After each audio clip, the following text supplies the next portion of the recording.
¿Cómo está? Transmitimos Casa Tomada desde la Municipalidad de Magdalena, aquí en la Avenida Brasil, y hoy tenemos un programa variado.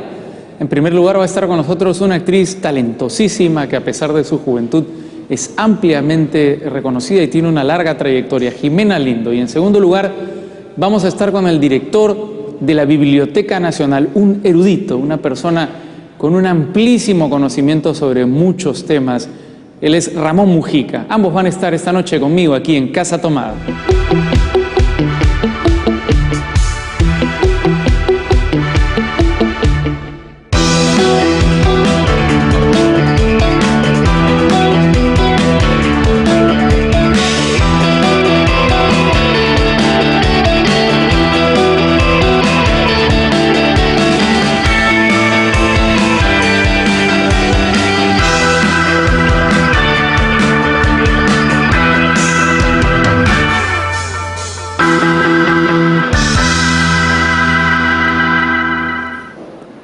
Bien, estamos aquí en Casa Tomada con Jimena Lindo. ¿Qué tal? ¿Cómo estás, Jimena?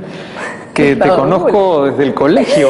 ¡Qué horror, Raúl! Es verdad, nos conocemos desde que éramos unos calichines. Desde que éramos unos calichines, pero yo recuerdo, desde que tú estabas en el colegio, que tú querías ser actriz. Sí, eso es verdad. ¿Verdad? Es verdad, eso ¿no? Es verdad, desde, mucho tiempo atrás. ¿Por qué? ¿Qué sentías en esa época? ¿Tenías ganas de actuar? ¿Tenías ganas de ser famosa? ¿Querías ser conocida? ¿Cuál era tu idea? Creo que era una mezcla de cosas, ¿no? Porque desde niña, en realidad yo, mucha gente sabe, hice ballet desde niña y he estado en el escenario desde 5 o 6 años, pues, porque hacíamos representaciones en escenarios del Teatro Humboldt, del Teatro del Colegio Humboldt. Y siempre me gustó, creo que, ser mirada. ¿Ya? ¿No? Porque si al actor le gusta que le miren, si no, no saldría al escenario. Es muy narciso el actor, dices tú. No sé si tiene que ver con un acto narcisista, no sé si tiene que ver con eso, pero es una condición que tiene el actor, porque si no se moriría de miedo de salir al escenario. Pero hay algunos que se mueren de miedo de salir al escenario. Sí. Y que cuando salen al escenario se olvidan ese miedo. Salir al escenario, nos encanta, nos encanta. Y creo que me encantaba la idea de representar otras vidas, ¿no? Y creo que eso es lo que hasta ahora ha permanecido, ¿no? Lo que me engancha es conocer otras vidas y poder entender más al ser humano, en realidad. ¿Tú sientes que eres una persona mucho más plural, más compleja gracias a la actuación, porque te has metido en el cuerpo de otras personas? Yo creo que el actor, sí, es más empático. Tiene que serlo, tiene que ser más empático porque tienes que entender de dónde vienen las acciones de otros seres, ¿no? La complejidad de otros seres. Tienes que entenderlo y sin juzgarlo. Ahora, yo admiro mucho a los actores porque, claro, a mí me gusta escribir y yo, finalmente es con una máquina, son papeles, son letras. Los pintores pintan cuadros, pero el actor es él el arte, ¿verdad? Su cuerpo es el arte. Eso a mí me parece fascinante y aterrador al mismo tiempo. Claro, claro que sí. ¿Qué te pasa a ti? ¿Cómo lo sientes? A mí me pasó también eso, porque llegó un momento en que me agoté y me aterré ante eso, ¿no? De ser yo misma el objeto y el sujeto del arte, ¿no? Entonces, de hecho, cuando me fui a España a vivir, me metí en un curso de fotografía para sentir que tenía un instrumento aparte de mí. Ah, no me digas. ¿No? Sí, y estuve como 6 o 7 meses estudiando fotografía. No me enganché, me encantó, ¿no? Me pareció un mundo hermoso también, muy creativo, pero no era lo mío y volví a mí nuevamente, ¿no?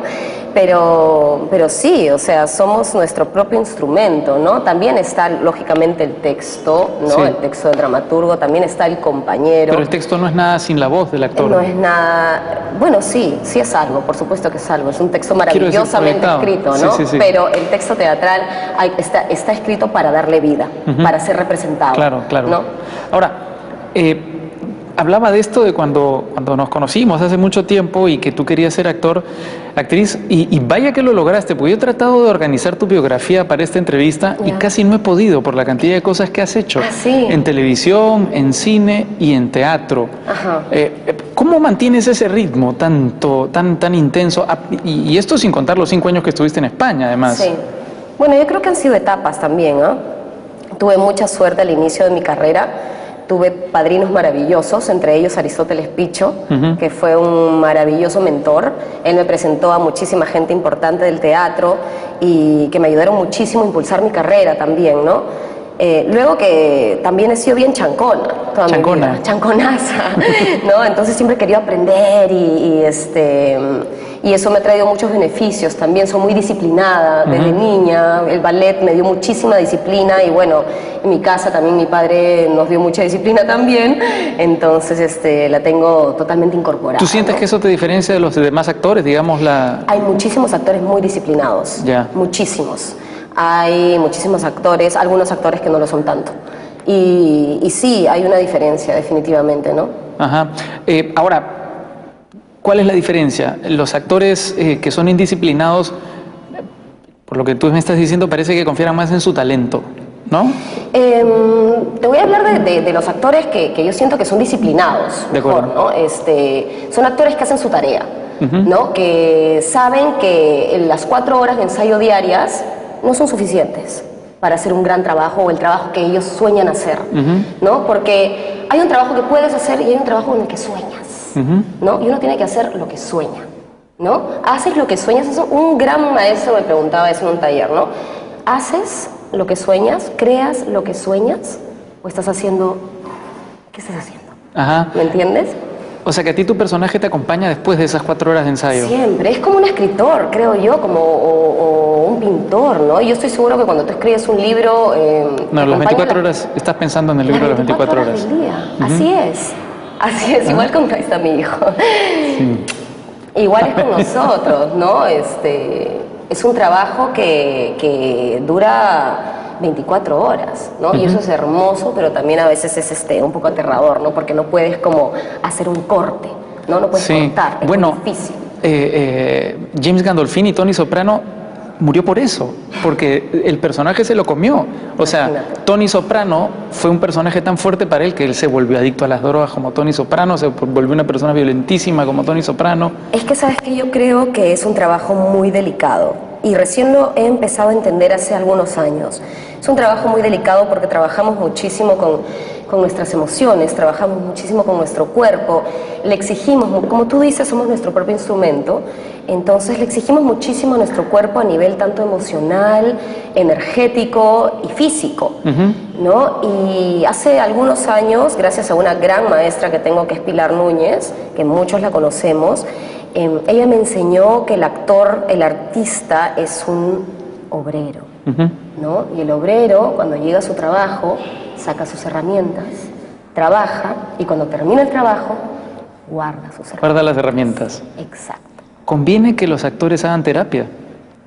Conviene que cualquier ser humano haga terapia. Estoy de acuerdo con eso, pero te lo pregunto desde esa perspectiva, digamos, de la personalidad que se va metiendo en tu vida. Es útil, ¿no? Tener este espacio objetivo que te permite... Totalmente, pero yo no creo que sea una condición solo para los actores. De acuerdo, totalmente de acuerdo.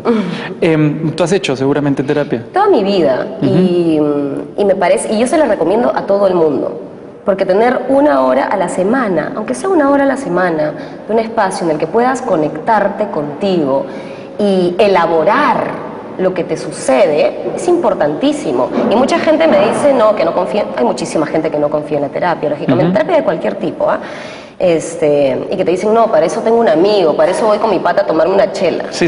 No es lo mismo, lo sabemos, no es lo mismo. Ahora, ¿la actuación es una terapia también? Bueno, hay diferentes puntos de vista. ¿Cuál es el tuyo? A mí me van a matar, pero para mí sí tiene un punto terapéutico. Para mí sí. Para mí no es que esté haciendo terapia cada vez que estoy en el escenario, por supuesto, cuando estoy en el escenario estoy chambeando, pero en el proceso de investigación, en el proceso de elaboración del personaje, siempre encuentro conexiones conmigo misma y siempre estoy, aparte de descubriendo al personaje, descubriendo cosas mías. Entonces, desde ese punto de vista, para mí sí tiene un elemento terapéutico. O sea, yo siento que los personajes que nos tocan en la vida nos tocan por algo. No es puro azar. No. Yo no creo que sea puro azar. Que nos tocan por algo que tenemos que trabajar en ese momento, por algo que no hemos trabajado hasta ese momento y que estamos preparados para trabajar. y creo que tenemos que aprovechar eso, y un personaje puede ayudarte a hacer un salto cuántico en la vida, siento yo. ¿Tú tienes un caso emblemático de un personaje que haya sido capital para ti? Sí, varios. Electra, por ejemplo, luego Nora de Casa de Muñecas. Son dos personajes que para mí han sido como reveladores, y que me han revelado cosas de mí misma y muy importantes, y que me han hecho como pasar a otra etapa de mi vida, ¿no? Vamos a hacer una breve pausa, Jimena, y cuando regresamos quiero pasar, lo dije, es una biografía muy abultada por la cantidad de cosas que has hecho, es sorprendente, sobre todo porque eres una persona muy joven todavía, pero quiero pasar, aunque sea rápidamente, revista estos años dedicada a la actuación, desde la televisión hasta las últimas cosas que has hecho en el cine y en el teatro. Fantástico. Hacemos una pausa aquí en Casa Tomada, regresamos con Jimena Lindo.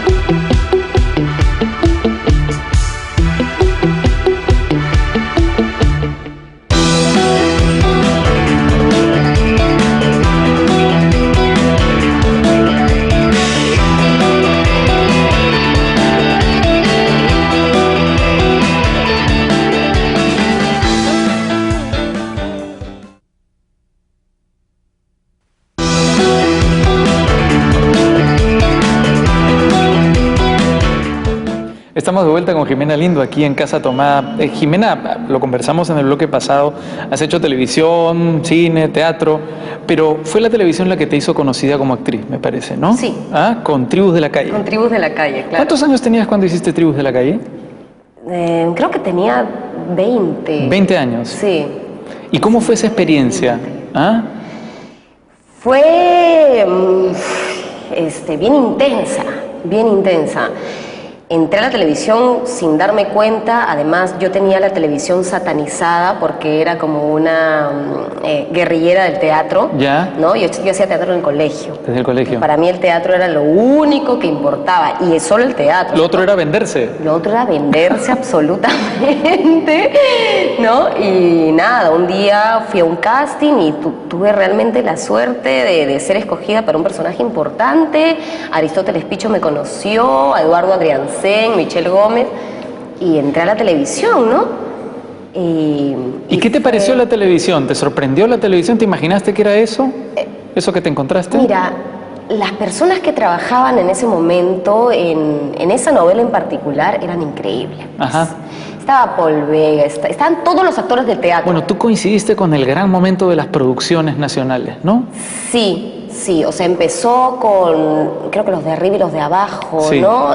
Creo que Tribus de la Calle fue la tercera. Y que había muchas series, además importantes, que no solo eran muy exitosas, sino que tenían una densidad, ¿no? Hasta ahora hay mucha gente que se acuerda de Tribus de la Calle, Ajá. ¿no? Y luego estaba Iguana Producciones, y sí. luego también América Televisión, ¿no? O sea, fueron unos años de intensa producción televisiva, y había dinero, Ajá. ¿no? Y hacíamos personajes. Hay gente que se acuerda mucho de esa época todavía, ¿no? Y han pasado, ¿cuánto? Pues no sé, 18 años, 18 un montón años. de tiempo. ¿Y es muy agotador trabajar en televisión? Es bien agotador, a mí me parece muy agotador. Ahora, es divertido también porque estás ahí con tus colegas, ¿no? Todo el día, pero como te digo, tienes que mentalizarte, porque si no te mentalizas sufres mucho. Yo por lo menos, si no me mentalizo, sufro mucho. ¿Cuántas horas al día se puede llegar a Puedes grabar? estar todo el día. Todo el día puedes estar, todo el día y noche, De 7 de la mañana a 8 de la noche, 7 de la noche, ¿no? sin parar, con pequeñas Sí, pausas. paras, pero las paras son peores, porque las esperas son más agotadoras todavía. Ah, sí. ¿No? Te sientas en un sillón a ver televisión, ya no sabes qué hacer, pues estás como hámster, ¿no? Encerrado, no sabes qué hacer. De las cosas que has hecho en televisión, ¿cuál es la que recuerdas con más cariño?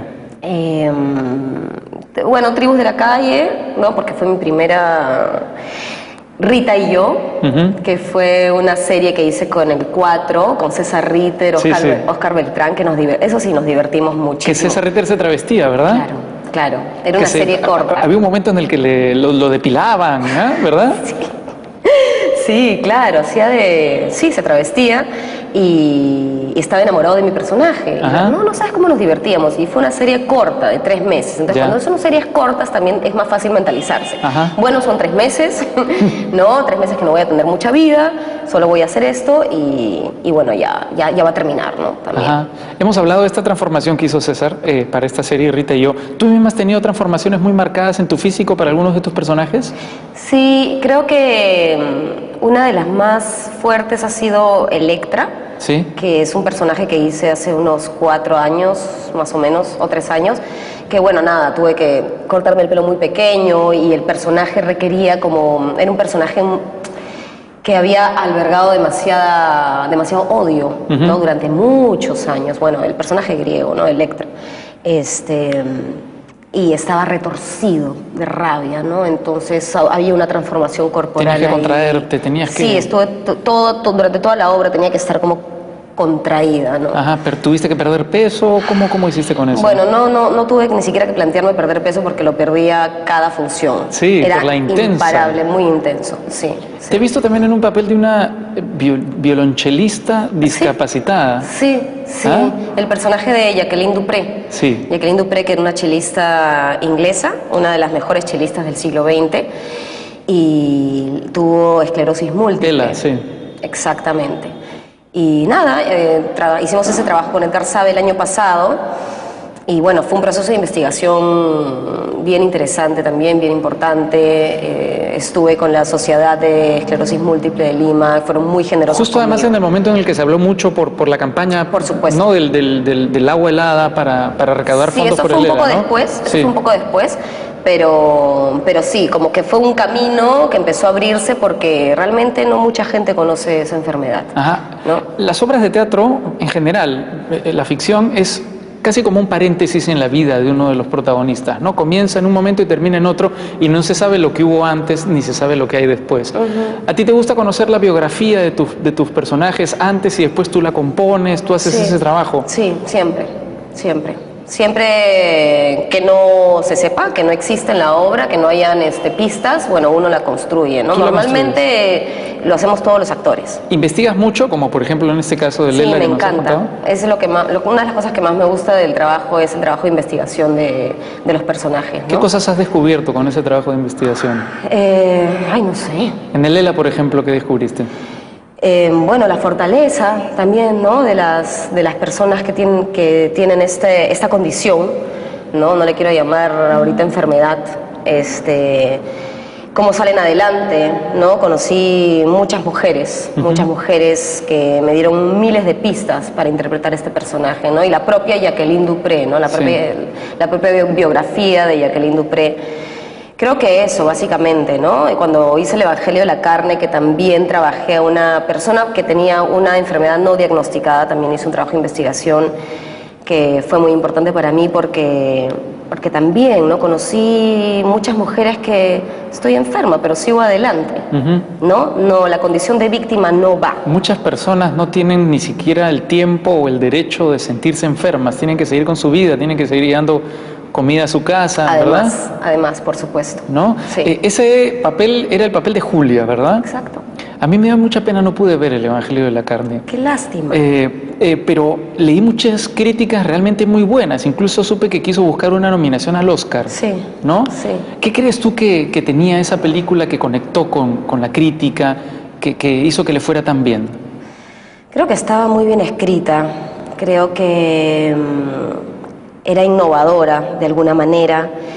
Creo que representaba muy bien nuestra sociedad. Creo que todos nos sentíamos identificados. Tocaba muchas aristas, tocaba el tema de la fe, que creo que nos toca a todos.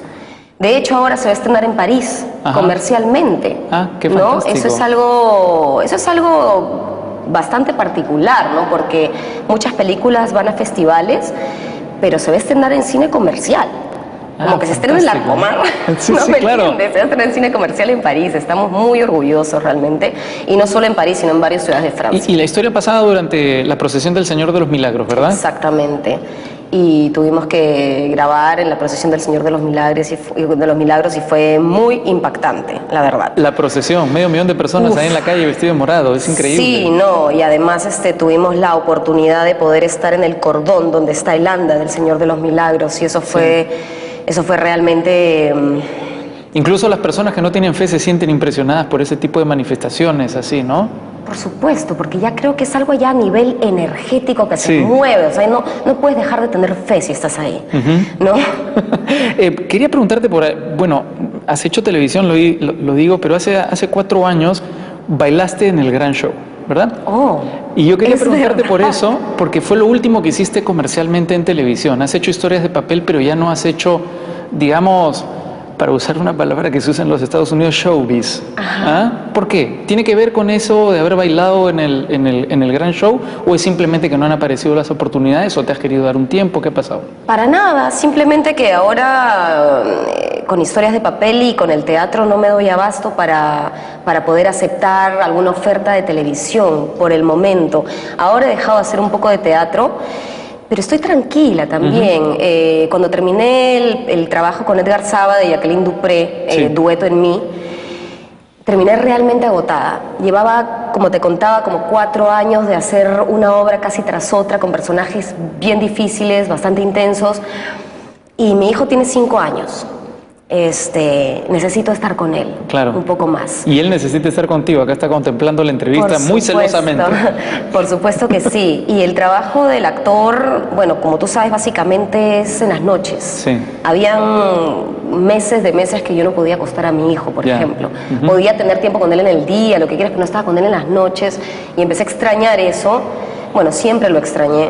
Y en un momento decidí parar un rato y, como dicen algunos maestros, ocuparme de la obra de la vida, más que de la obra del teatro. Ahora, de todas formas, cuando dejaste de hacer televisión en estos últimos 4 años, has hecho cosas, has hecho a Chekhov, has hecho Electra, Ay, qué bonito, has sí. hecho nombres gruesos de la historia del A teatro, ¿no? Ibsen, sí, A sí, Ibsen, así sí. es. ¿Es una coincidencia nada más o es una decisión también personal?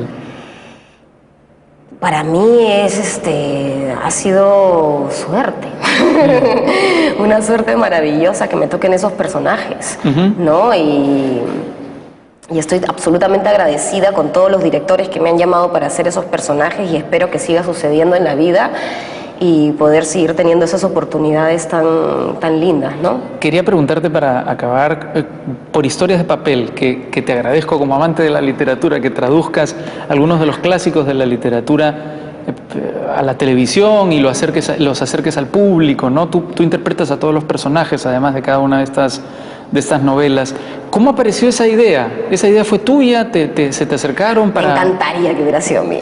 Es genial, ¿no? Me encantaría. Es fantástica la idea, Es sí. fantástica. Fue una idea de Pepe Tudela, de Plus Ajá. TV. Y nada, me llamó un día, se acabó Mesa de Noche, Ya. y él me llamó un día y me dijo que tenía este proyecto, ¿no? Que era ficcionar la literatura, ¿no? Y no lo entendía muy bien hasta que hicimos el piloto, ¿no? Y realmente me pareció una pasada. Una pasada, porque Bueno, es es una un idea muy disfrute, original. ¿no? Claro. Sí, es un chambón. Seguro. ¿No? Pero somos un equipo muy cohesionado, ya trabajamos juntos 2 años más o menos estamos ahí. Está Bomba, que es Gonzalo Benavente, que es el director y guionista, que es una pasada, súper talentoso, tenemos mucha confianza, y las productoras, la directora de arte, todos son increíbles realmente, súper talentosos. Y es un trabajo en equipo, o sea, lo sacamos adelante entre todos. Pero además haces clásicos, o sea, novelones No gruesos. sabes lo que estamos ¿ah? haciendo ahora, la segunda temporada va a estar increíble. ¿Ah, sí? Increíble, increíble, sí. ¿Cuál es la que más has disfrutado de todas las que has hecho? ¿Alguna novela en especial te ha Mira, la gustado primera hacerla? temporada hicimos Tu primer libro, ¿no? Que son aquellos libros con los que uno empezó a leer, ¿no? Por eso hicimos Peter Pan. Peter Pan para mí fue todo un descubrimiento porque yo no había leído el libro.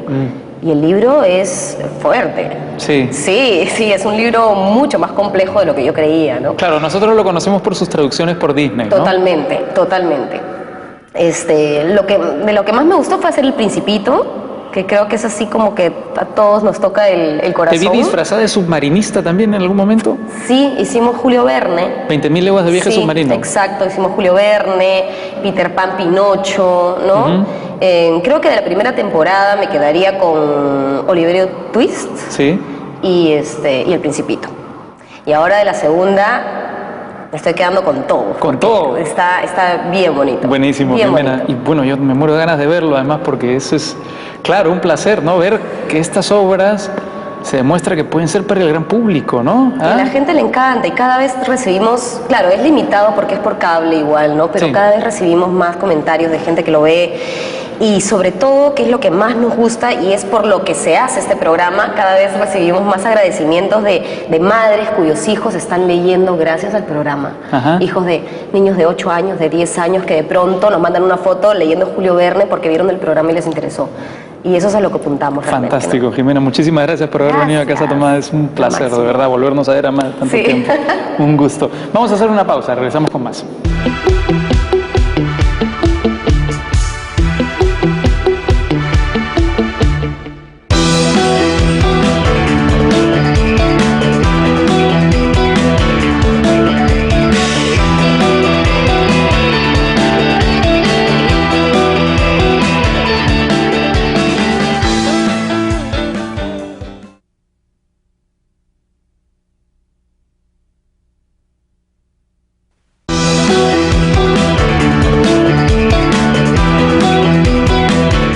Continuamos aquí en Casa Tomada y tengo el placer de poder conversar con un buen amigo, Ramón Mujica, director de la Biblioteca Nacional. Ramón, buenas noches, bienvenido, gracias por acompañarnos.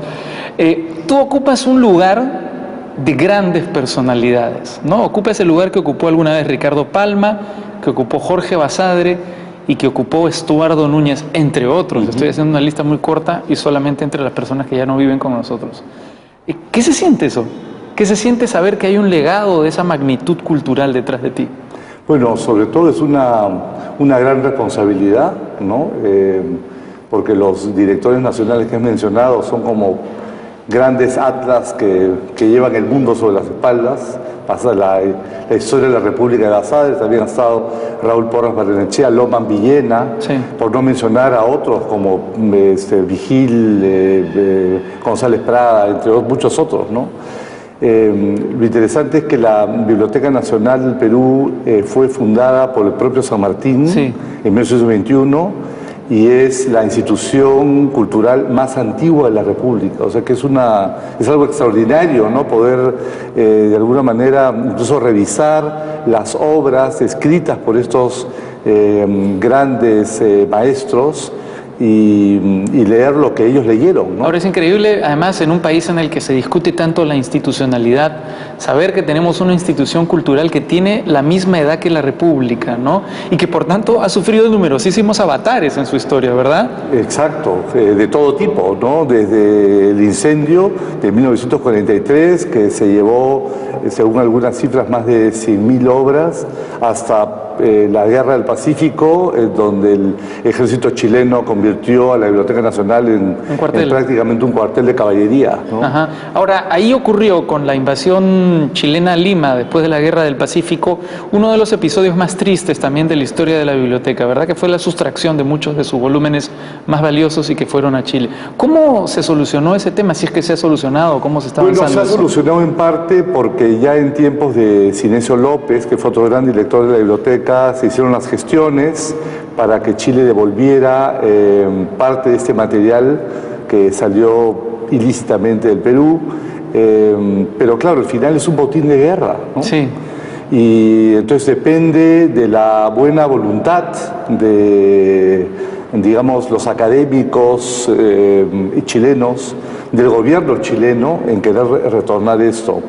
Lo interesante es que cuando los libros de la Biblioteca Nacional del Perú llegaron a Chile, allí se publicó en un momento dado parte de los libros que habían sido extraídos de la Biblioteca Nacional. O sea que eso para nosotros representa una especie de catálogo de lo que hay por recuperar. Increíble. Y luego, en tiempos de Hugo Neira, se recuperaron más de 3.000 libros de la Biblioteca Nacional, parece que esto fue en el gobierno de Bachelet, justamente, su anterior gobierno, se devolvió esto y realmente han devuelto maravillas, ¿no? Sí. Y esto hay que decirlo, hay que reconocerlo, hay que estar profundamente agradecidos, porque si bien era un bien de la Biblioteca Nacional, en un contexto de guerra había sido extraído ilícitamente de la institución, ¿no? Claro, ahora, la imagen que uno tiene de un bibliotecario es esta imagen de un ser seco, represor, que básicamente se dedica a callar a las personas que están en la biblioteca, ¿no? Eso ha cambiado mucho también con los años, ¿verdad? Ahora el bibliotecario tiene que ser una persona que sale al mundo, no se puede quedar confinado en las 4 paredes de su biblioteca, ¿verdad?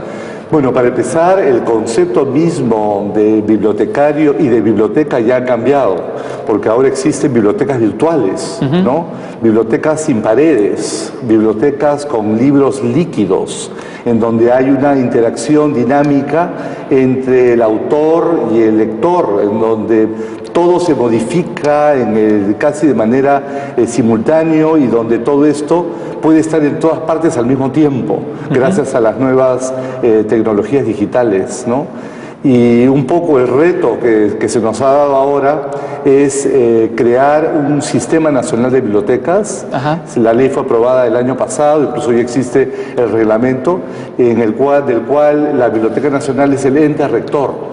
Y esto, de alguna manera, autoriza a la Biblioteca Nacional para que establezca convenios con todas las municipalidades del Perú para que estos tengan bibliotecas públicas con internet y en donde la gente que esté en la costa, la sierra, la selva, pueda tener acceso a la literatura, a la historia y todas las nuevas plataformas digitales para el desarrollo económico y social de sus comunidades. Porque ahora no es solamente que las bibliotecas son edificios, digamos, donde se custodian libros que la gente lee en sus horas de ocio. Nadie tiene horas de ocio ahora, ¿no? Y más bien el bibliotecólogo ahora es un gestor cultural, como tú dices, que tiene que salir a sus comunidades. Desde la biblioteca se tiene que hacer una suerte de autodiagnóstico de cuáles son las necesidades de su comunidad, ver si sus comunidades son agricultores, ganaderos, si hay problemas de violencia sexual en los hogares, si hay problemas de drogadicción. Todo eso, de alguna manera, se puede ir solucionando desde las bibliotecas públicas, con campañas específicas. Te lo voy a preguntar más adelante, pero lo has mencionado y me parece a mí un tema muy interesante, que es que la Biblioteca Nacional queda en San Borja. ¿Es necesario ir a San Borja para disfrutar de las virtudes de la Biblioteca Nacional o hay, digamos, alguna posibilidad de acceder a las bondades de la biblioteca de forma descentralizada, desde algún lugar que no sea Lima, que no sea San Borja? Bueno, para empezar estamos digitalizando nuestros fondos antiguos y algunos contemporáneos, y entonces esos fondos, en la medida que están en nuestra propia nube, uno los puede abrir desde su casa. O sea, uno ya no tiene que ir físicamente a la biblioteca. Pero hay que distinguir entre la Biblioteca Nacional, que está en San Borja y que es donde resguardamos todo el material antiguo, porque incluso los libros y manuscritos antiguos que antes estaban en la avenida Abancay, en nuestra antigua sede, todo lo hemos llevado que se malograba por el smog, ¿verdad? Por la humedad. Exacto, ¿no? Y además para los investigadores era una tortura china estar ahí leyendo en medio de las protestas callejeras y del smog, ¿no?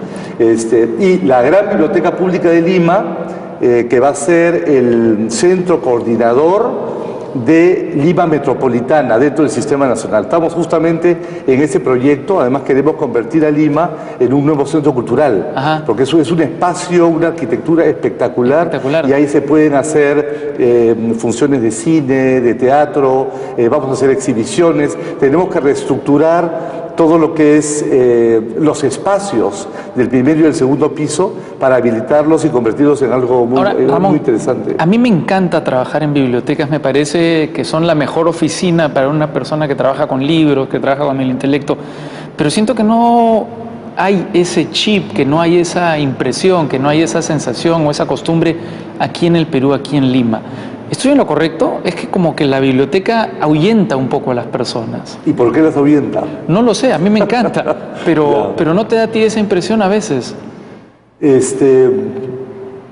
Depende qué sala, ¿no? Porque yo creo que ahora han cambiado un poco las cosas, por lo menos en base a lo que me dicen los investigadores nacionales y extranjeros. Están muy contentos con la manera como se les trata. Seguimos con la catalogación de los fondos antiguos y yo creo que esta nueva definición de lo que es una biblioteca pública está empezando a calar lentamente entre los trabajadores y los propios usuarios. ¿Qué hace falta para entrar a la Biblioteca Nacional? Bueno, para entrar a la gran biblioteca pública de Lima, simplemente el carnet de identidad, nada más, ¿no? Pero para entrar a la sala de investigadores por el tema de los robos, sí, y también porque es un material, digamos, antiguo, que la biblioteca custodia. Ahí por lo general se solicita un carnet de investigador que tiene que venir acompañado con la carta de alguna universidad de recomendación. de recomendación, exacto. ¿Tienen un cálculo del número de volúmenes que tienen en la biblioteca actualmente? Bueno, tenemos un promedio de 7 millones de libros 7 millones de en libros. total, de los cuales 1 millón vendrían a ser los fondos antiguos. Ajá. O sea, entre libros, manuscritos, folletos que van desde el siglo XVI hasta el siglo XIX. ¿Y qué hay en esos fondos antiguos? ¿Qué es lo más valioso que tiene la biblioteca? Bueno, tenemos desde los incunables peruanos, que son las primeras ediciones que se hicieron en el Perú, anteriores a 1620, y luego tenemos libros como, por ejemplo, la obra de Gómara, del cronista, con los comentarios en puño y letra del Inca Garcilaso de la Vega, por ejemplo, increíble. ¿no? ¿Tiene cosas de Gutenberg? No. Tenemos algunas cosas de Gutenberg, lamentablemente algunas de ellas se han perdido, como las obras de Erasmo de Rotterdam, que teníamos un volumen que era una primera edición, de los cuales solamente habían 3 en el mundo, y lamentablemente eso, antes que yo llegara ya no se encontraba, pero sí formaba parte de nuestros antiguos acervos. No se encuentra porque fue birlado. Aparentemente. Sí, exactamente, aparentemente no, simplemente ya no está. O sea que algún caricaturista que en algún momento dado me representó diciendo de que había muchas polillas al interior de la Biblioteca Nacional y que ese era el motivo por los cuales los libros desaparecen, ¿no? Claramente no es, y esa es otra faceta que tiene que tener un bibliotecario moderno, un bibliotecólogo moderno como tú, que es más parecido a un investigador privado que a un bibliotecario o bibliotecólogo tradicional. Vamos a hablar de eso a la vuelta, pero antes de hablar de eso quiero preguntarte por el motivo por el que ocurren estas cosas. ¿Cuánto puede llegar a costar uno de esos incunables? Mira, yo no estoy tan consciente de los precios. No estás tan metido en el mercado negro. En el mercado negro ni en el blanco, porque en realidad nosotros ni siquiera tenemos fondos para comprar libros antiguos, ¿no? Si ese fue el caso, tendríamos, digamos, más al dedillo los costos. Pero de las visitas que yo he hecho a algunos libreros de viejo en Nueva York y en Madrid, ¿no? Que siempre voy a ver las cosas que venden. Además, me encargo siempre de ponerles el polo. También se buscan libros perdidos de la Biblioteca Nacional, recompensa 30 millones de peruanos agradecidos, ¿no? Mira. Todos los, digamos, intelectuales, políticos, congresistas, periodistas, académicos, bibliotecólogos que van a la biblioteca de San Borja, les ponemos un polo y les sacamos una foto y eso después lo colocamos en las propias paredes de la entrada de la biblioteca de San Borja, ¿no? Como parte de una campaña para recuperar nuestros bienes. Tentativamente, tú me dices que has visitado, digamos, algunas de estas librerías. Hay libros que pueden costar de 40.000 hasta $250.000. Claro, o más, es ¿no? brutal, ¿no? Dependiendo del volumen, ¿no? Claro. ¿Cuánto puede costar una crónica con los comentarios de puño y letra del Inca Garcilaso de la Vega? No, eso no tiene precio, ¿no? O sea, Claramente. aparte que no tiene precio, porque es un documento único, no sé, $500.000, Seguro. $1 millón. Seguro que sí. Depende del coleccionista, ¿no? Vamos a hablar de tu oficio, digamos, que ha venido con este cargo de director de la Biblioteca Nacional, que es el de investigador privado, pero antes vamos a hacer una pausa aquí en Casa Tomada. Regresamos con Ramón Mujica, director de la Biblioteca Nacional.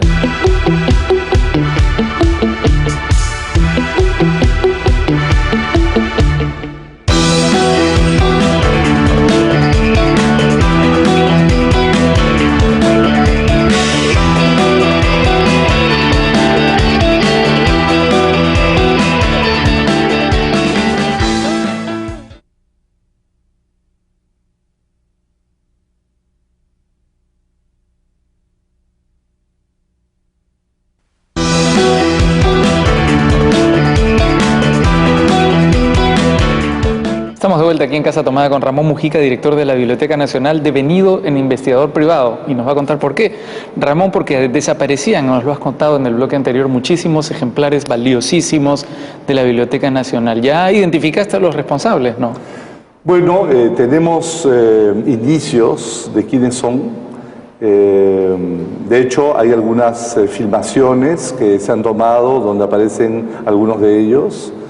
Pero esto está en el Poder Judicial, y entonces yo no puedo dar los nombres, es el Poder Judicial el que tiene que esclarecer esto, ¿no? Pero da la sensación de que el enemigo lo tienes dentro. El enemigo está dentro, definitivamente, porque tenemos muy buenos indicios que muchos de los libros que han desaparecido nunca habían sido o no habían sido pedidos por los usuarios, para empezar. Luego, otros libros que hemos recuperado del extranjero, se ha constatado que ese mismo libro había pasado por la zona de bóveda, por la zona de reprografía, por la zona de restauración, y es como que se fueron borrando las huellas del manuscrito conforme pasaba por todos estos lugares. O sea que hay una cadena que atraviesa, digamos, todas las zonas de custodia. Esa es la tesis, ¿no? Que en realidad están en todas partes, ¿no? Ahora, yo recuerdo haber... Incluso en el área legal, incluso al inicio. en el área legal. Claro, cuando se descubrió los manuscritos del mariscal Cáceres, que fueron más de 4.000, si mal no recuerdo, que se encontraron en un basurero en la azotea de Abancay. ¡Qué cosa! ¿No? ¡Qué increíble! Estos eran manuscritos que se encontraban en la bóveda de la Gran Biblioteca Pública de Lima y en los repositorios del tercer piso, que era un área absolutamente restringida para los trabajadores.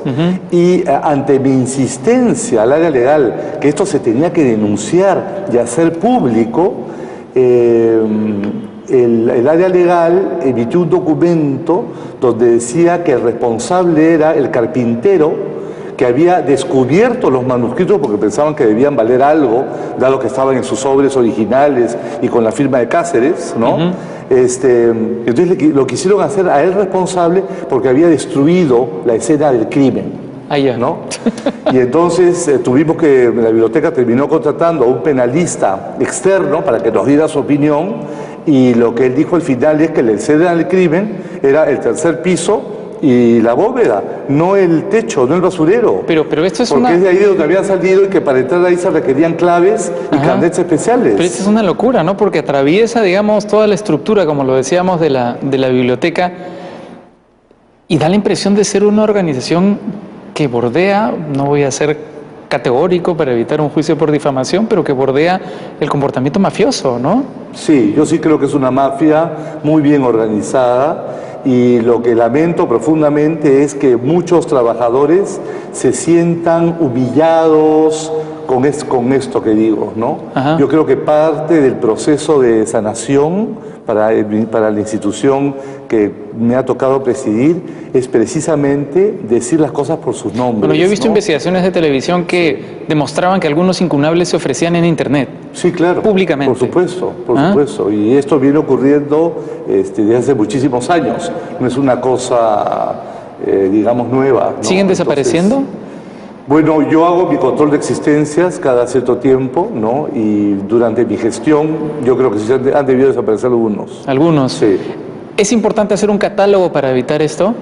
Es fundamental hacer un catálogo, porque si uno no hace un catálogo, uno no sabe qué es lo que uno tiene, ¿no? Más bien, el catálogo que hicimos en el 2011, que lo encabezó además Silvana Salazar, donde terminamos haciendo un catálogo de casi 500.000 piezas bibliográficas, ahí se dio un proceso extraordinario y de hecho Silvana Salazar escribió un libro dedicado a lo que fue el inventario en la Biblioteca Nacional, que se lo ha publicado en la Universidad Ricardo Palma, ¿no?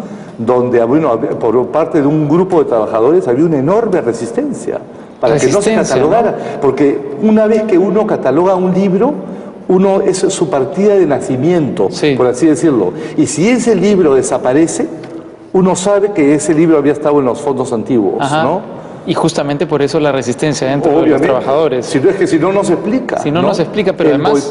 El boicot que se nos hizo hacer, cómo nos borraban la información cada vez que... es algo nunca visto. Yo leí alguna vez que incluso trataste de hacer un evento de camaradería entre los trabajadores y hasta eso te lo trataron de boicotear. Eso también me lo trataron de boicotear, así es. Y a los pocos meses, cuando recién llegué, utilicé, digamos, la dirección de los 7.000 usuarios que hay en la Biblioteca Nacional para preguntarles a ver si es que ellos, digamos, sabían de algún libro o manuscrito faltante que ellos habían consultado y que ya no se encontraba entre los fondos antiguos, ¿no? y además hice un formulario muy bien hecho para que se pudiese contestar en poco tiempo. Esperé una semana, 2 semanas, y solamente me llegaron como 50 cartas en donde al contrario hablaban maravillas del servicio que daba la Biblioteca Nacional. Después descubrí que los resultados habían sido manipulados por el área de informática y tuve que volver a hacer exactamente la misma encuesta, pero desde fuera de la institución, para que no se filtraran pero los esto datos. es absolutamente kafkiano, es casi como kafkiano. si no hubiese una salida, es una locura, ¿no? Sí, pues. ¿Tú te imaginaste que el puesto conllevaba No este tipo tenía de la absurdos? más remota idea, ¿no? Para empezar, yo ingresé, digamos, en las postrimerías del gobierno aprista. Yo soy un técnico, yo no soy, digamos, una persona que está metida en el mundo de la política. Y al poco tiempo tuve que cerrar la institución para hacer el inventario, porque simplemente no podíamos dar un buen servicio a los investigadores si es que no sabemos lo que tenemos. ¿Has recibido amenazas? No, no he recibido amenazas. ¿Lo has pensado? ¿Lo has pensado antes de responderlo? Sí, amenazas formales no he recibido, pero digamos... Insinuaciones. Más que insinuaciones, he sido víctima de difamaciones, ¿no? De difamaciones, y no hay sino ver alguna de las páginas web de algún sindicato de la Biblioteca Nacional para ver las cosas de las que me acusan, ¿no? Ya, claro. Entonces es el típico caso del acusador que termina siendo acusado y nada, siempre es terrible, ¿no? Porque además esto salta a algunos medios de comunicación y... entonces, un poco lo que yo hago es toda la información que estamos produciendo, ¿no? Se está reproduciendo en otro lugar que estará ahí en su momento dado para que esté al alcance de todos. ¿Y has despedido a alguien hasta ahora, no? He despedido, bueno, lo que he hecho es, yo puedo rotar personas, pero los nombrados no los puedo despedir si es que no los encontramos con las manos en la masa, ¿no? Por así decirlo. Eso pasará, me imagino, porque eso ahora pasará, por los supuesto. sistemas de Eso seguridad... ya depende del sistema judicial, ¿no? Depende de los jueces y depende de las argumentaciones de la propia área legal de la Biblioteca Nacional, ¿no? Yo estoy seguro que muchas personas recién se están enterando de esta situación absolutamente disparatada, ¿no? Absurda. Los bibliotecarios asesinos, podría llamarse una novela sobre lo que pasa en la Biblioteca Nacional. Pero lo que sí es una buena noticia es que la institución, creo que ahora, a pesar de las denuncias públicas que vengo haciendo, ahora tiene mayor credibilidad. Sí. Hay diferentes... Y estás haciendo un trabajo de sensibilización entre También, el público. porque parte de la campaña es eso, ¿no? Es, digamos, ayudar a que la sociedad civil organizada y los peruanos en general tomen conciencia que la Biblioteca Nacional Perú es la memoria escrita del país. Seguro. Y que, si se pierden nuestros manuscritos, con ellos se van capítulos enteros inéditos de nuestra historia, ¿no? Ramón, tú eres un gran erudito, te prometo que la próxima vez que voy a volver a invitarte para hablar de otros temas que no tienen que ver solo con la Biblioteca Nacional, pero me parece fundamental tocar este tema. Ahora, también este trabajo tiene recompensas, ¿verdad? Bueno, tiene recompensas cuando veo que hay historiadores que nos donan su biblioteca, ¿no? Como el caso de Pablo Macera, que nos está donando toda su biblioteca, que son más de 25.000 volúmenes. La familia Paz Soldán, que nos ha donado también libros antiquísimos, extraordinarios. Luego la viuda del filósofo Carlos Beas, de la Universidad Católica, también nos ha donado. Alberto Benavides ha comprado su biblioteca, una biblioteca centrada en el tema de religiones comparadas. La de Bácula va a la Católica, me parece, ¿no? Va a la Católica. Va a la Católica. Y luego hemos recuperado libros valiosísimos, ¿no? Más de 100 libros antiguos del siglo XVI y XVII, primeras ediciones de Antonio de León Pinelo, y todo esto, en términos monetarios, ya que era un tema que tú preguntabas, deben ascender más de los $500.000, claro, ¿no? increíble. Y luego el archivo Cáceres, que hemos recuperado, estaba valorizado en el año 2003 en $1,5 millones. Eso es lo que nosotros impedimos que se robaran. Qué bárbaro. O sea que... Y la otra recompensa que tiene una historia curiosa es que te han nombrado hace no mucho, me parece, patrono del Instituto Cervantes, ¿no? Así es, sí, bueno, eso es un gran honor y yo creo que eso debe ser por el trabajo que estamos haciendo desde la Biblioteca Nacional, ¿no? Y es cierto que mandaste a rodar a la persona que te llamó. Bueno, yo pensé que era una broma en realidad, ¿no? Porque tengo amigos que siempre me hacen bromas, llamadas telefónicas, y esa era la voz de un señor que me dijo, bueno, que me iban a hacer patrono del Instituto Cervantes y que de ahí, bueno, sus majestades, los reyes de España, me estaban invitando cordialmente a un almuerzo al Palacio del Pardo, sí, a las afueras de Madrid. Y yo le dije, bueno, y de ahí a los toros, y le tiene el teléfono, ¿no? Pero después se recibió otra llamada ya del secretario de Cultura de España a decirme que había habido una pequeña interferencia. Bueno, y claro, me sentí tremendamente honrado, ¿no? Fantástico, gran experiencia, Ramón. Muchísimas gracias por haber venido a Casa Tomada. Por tu interés y por tu apoyo. Y muchísimas gracias por el trabajo que estás haciendo. Te lo digo como una persona a la que le encanta la lectura, a la que le encantan los libros, además, no solo la lectura. Creo que vamos, los libros son el depositario de lo que somos nosotros, ¿no? Ahí está nuestra historia, ahí está nuestra cultura. No, y estás cordialmente invitado, además, uno, para ponerte el polo, se claro buscan libros, y luego para enseñarte los cambios que estamos haciendo al interior de la institución. Me encantará ir. Y muchísimas gracias a ustedes por acompañarnos esta noche de domingo. Nos volvemos a encontrar la próxima semana aquí en Casa Tomada. Permiso.